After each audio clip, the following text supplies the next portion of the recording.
दोस्तों, मेरे YouTube channel सुनो गवर्नमेंट में आपका स्वागत है। मैं हूं अनीता चौहान, पत्नी Shri Prempal Singh Chauhan, deputy manager, national fertilizers limited, Nangal. Employees pension scheme 1995 पर सुप्रीम कोर्ट के निर्णय के बाद आज का वीडियो बहुत ही महत्वपूर्ण है।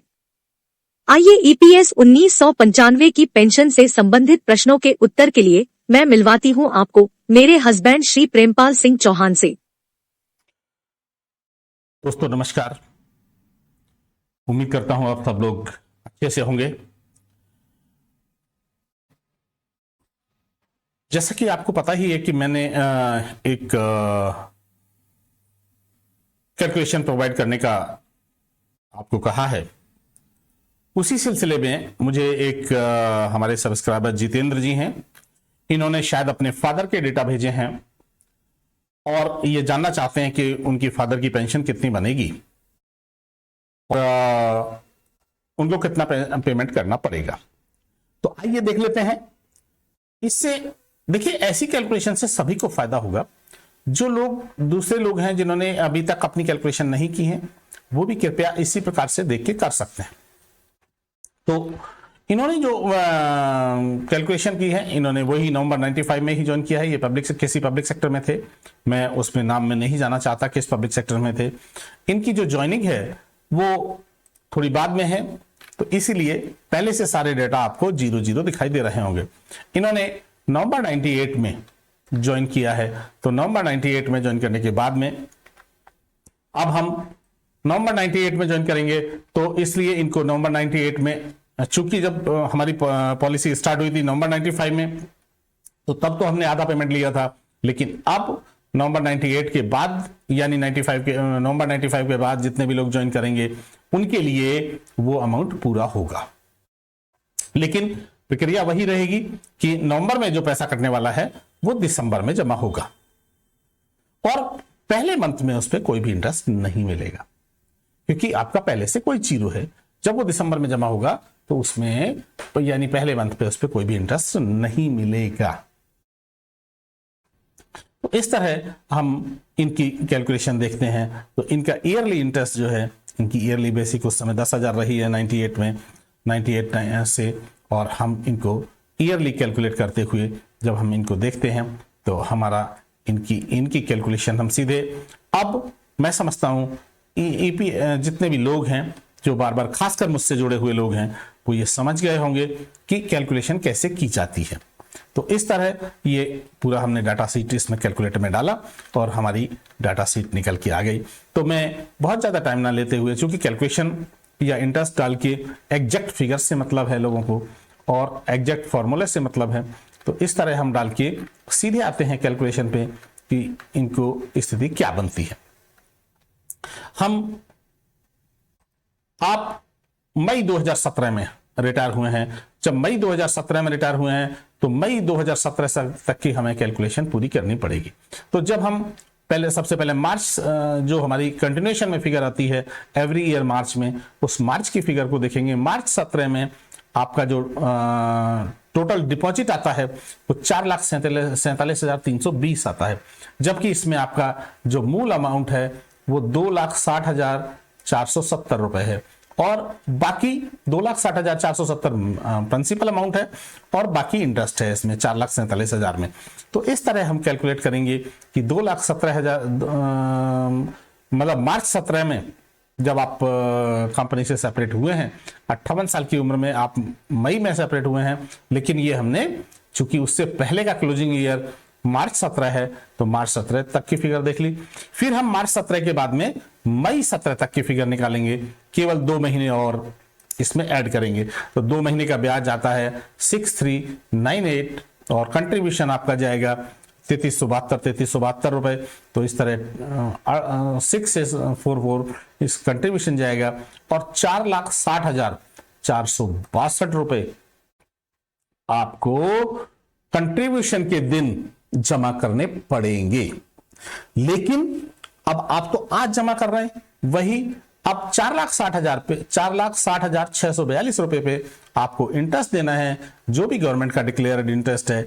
यहां पे आपका डिक्लेयर्ड इंटरेस्ट जो है वो 8.55 है। तो 8.55 के हिसाब से अब हमारा कंट्रीब्यूशन जीरो हो जाएगा। और आप इस फिगर में मत जाइए, जो मैंने जानबूझ के इसको छोड़ दिया है -174 ये -174 इसलिए आ रहा है कि जो हमने यहाँ फॉर्मूला डाला हुआ है एक्चुअल बेसिक -15,000, क्योंकि 15,000 तक का 174 रुपए गवर्नमेंट ऑफ इंडिया देगी, इसलिए हमारी कैलकुलेशन में इसका कोई रोल नहीं है, बस ये आ रहा है चूंकि हमारा यहाँ पे ये बेसिक जीरो हो गई है, इसलिए इसका कोई लेना देना नहीं है। -174 आ जरूर रहा है, लेकिन आप इसको जीरो मान के चलिए। मैंने इसे जानबूझ के जीरो नहीं किया है आपको बताने के लिए कि यदि यहां से आपकी बेसिक जीरो हो गई है तो 174 रुपए वो जो 15,000 तक का गवर्नमेंट ऑफ इंडिया ईपीएफओ को देती है वो यहां पे माइनस दिखा रहा है। तो इस तरह ये आपको ईयरली इंटरेस्ट लगेगा, और जब ईयरली इंटरेस्ट आपको लगेगा तो ये yearly interest every year interest लगते हुए अब हम यदि मान लीजिए जून 2023 में हमें पूरा हिसाब करना पड़ता है, तो हमारी वही मार्च तक का क्लोजिंग ईयर तक का इंटरेस्ट आ जाता है 7,47,610। देखिए वहां पे, एंड यहां पे आपको मई 2031 तक 7,52,639 रुपीज जमा करने पड़ेंगे। तो बस दोस्तों, अब हम इनकी फाइनल फिगर देख लेते हैं कि इनकी ज्वाइनिंग डेट 1/11/98 है, और इन्होंने फैमिली पेंशन स्कीम यानी 95 से पहले जीरो सर्विस की है, सर्विस नहीं की है, और 31/5/2017 को ये रिटायर हो रहे हैं। तो इस तरह लगभग 19 साल इन्होंने ईपीएस में सर्विस की है। तो और एवरेज मंथली सैलरी इनकी आती है 40,068 रुपए। तो एवरेज 19 साल के लिए जो फैक्टर है वो भी 4.152 है। हालांकि इसका कोई मतलब नहीं है क्योंकि आपने एफपीएस में सर्विस नहीं की है, ये केवल एफपीएस में सर्विस वालों के लिए होता है। तो सर्विस अप टू 11 इयर्स, इसका कंपनसेशन आपका जीरो हो जाएगा, इसलिए फैमिली पेंशन स्कीम का जो पार्ट है वो आपका जीरो हो जाएगा। तो इस तरह टोटल पेंशन जो आपकी बनती है ईपीएस की पेंशन यानी 40,068 इंटू 19 डिवाइडेड बाई 70, यदि आप देखेंगे तो इसका फॉर्मूला ये हम इस तरह ये हमारी पेंशन बनती है। तो डिवाइडेड बाई इतनी, तो ये इस तरह हम देखेंगे कि ये हमारी टोटल पेंशन बन जाएगी 10,876 रुपए। और हमको जमा कितना करना है, 2017 तक हमें जमा करना था 4,60,462 रुपए, जबकि हमें जो इसमें प्रिंसिपल अमाउंट है 2,68,214 रुपए, और इसमें ब्याज है 1,93,000। अब यदि हम पुरानी पेंशन की आपकी बात करें तो पुरानी पेंशन में आपको जो 6500 का यानी 1/7/2014 तक आपने सर्विस की है वो 5,782 दिन सर्विस की है, और जो आपने उसके बाद में सर्विस की है वो 1,004 दिन सर्विस की है। और आपको इस तरह हम पेंशन कैलकुलेट करेंगे कि आपको जैसा कि मैंने पहले बताया हुआ है कि पेंशन 4 पार्ट में कैलकुलेट की होती है। तो 16/11/95 से पहले वाली पेंशन जो है वो आपकी जीरो है, क्योंकि आपने फैमिली पेंशन स्कीम में काम नहीं किया है, यानी 95 से पहले काम नहीं किया है। और जो 16/11/95 से लेकर यानी 31/8/2014 तक आपके केस में ये 1198 हो जाएगा। तो इस तरह 1,470 रुपए पेंशन बनती है आपकी, और उसके बाद में यदि आप कैलकुलेट करें 2 साल की तो वो 439 रुपीज पर मंथ पेंशन बनती है। तो इस तरह टोटल पेंशन आपकी 1,910 रुपए बनती है। अब आपने चूंकि मुझे ये नहीं बताया है कि आपको पेंशन कितनी मिल रही होगी, कितनी मिल रही है प्रेजेंट में, तो इसलिए मेरा अंदाजा है आपकी पेंशन 1,860 रुपए या 1,865 रुपए बन रही होगी, क्योंकि मैं जितनी भी कैलकुलेशन कर रहा हूं उनमें या तो किसी फैक्टर में अंतर है या कैलकुलेशन ईपीएफओ से एग्जैक्ट जानकारी हमें मिली नहीं है कि उसमें थोड़ा सा 50-60 रुपए का 40-50 रुपए का अंतर आता है। तो मुझे कोई कहने में इसमें शर्म की बात नहीं है, जो चीज एग्जैक्ट है वो है। इस तरह आपकी इफेक्टिव पेंशन 8,965 रुपए बनती है और 66 रुपए बनती है यदि हम इसको भी राउंड ऑफ कर लें तो इस तरह आपको टोटल अमाउंट जमा करना पड़ेगा विद इंटरेस्ट आज की डेट तक, यानी 30 जून तक यदि हमें हिसाब किताब होता है हमारा, तो 7,52,639 रुपीज आपको जमा करने हैं।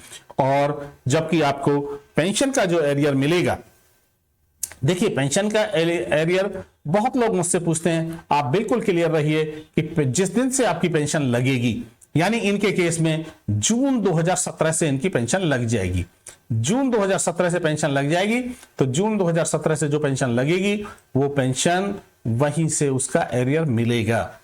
और ये हमने एरियर ही निकाला है, यानी इसमें से ये एग्जैक्ट पेंशन है जो आपको मिल रही है वो घटा दी गई है। तो इस तरह हम इसका टोटल ले लेंगे, और टोटल लेंगे तो वो टोटल आता है हमारा 6,54,518 रुपए, 6,54,518 रुपए, और आपको जमा करने हैं 7,52,000 रुपए। तो इस तरह अभी 98,121 रुपीस आपके बैलेंस रहेंगे, जो आपके अगले कुछ महीनों में रिकवर हो जाएंगे।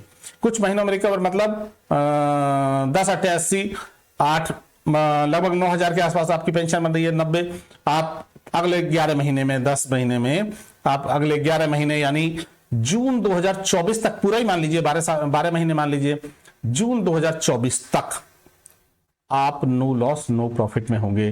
जितना पैसा जमा करेंगे उतनी पेंशन का एरियर आपको जून 2024 तक मिल जाएगा। उसके बाद जितने आप या आपके स्पाउस सरवाइव करते हैं तो वो आप बेनिफिट में रहेंगे। तो यही है जितेंद्र जी आपके लिए, आप इसको देख सकते हैं, आपके फादर को दिखा सकते हैं, आपके फादर को बता सकते हैं। आपका बहुत बहुत धन्यवाद। आज की यह वीडियो आपको कैसी लगी कमेंट करके जरूर बताएं, ताकि मैं इसमें सुधार कर सकूं। इस वीडियो को देखने के लिए धन्यवाद। लाइक और सब्सक्राइब करें, बेल